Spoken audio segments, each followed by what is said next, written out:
Vet dere hvor Brønnøysund er? Er den veien? Ja, ok, vi følger etter dere.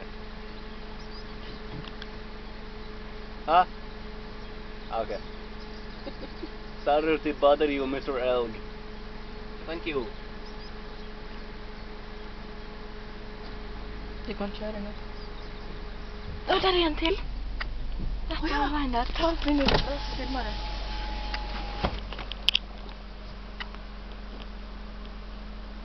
Hvor er den?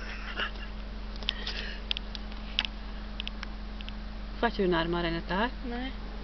Nærmeste bensinstasjon, hvor det er? Hva filmer det her? Det er bra. Den veien. Er nattåpen? Hallo? Ja, det er greit å være overlegen, men... Det er mørkt. Eller overlegen. Hæ? Kos dere. Snakkes antagelig ikke.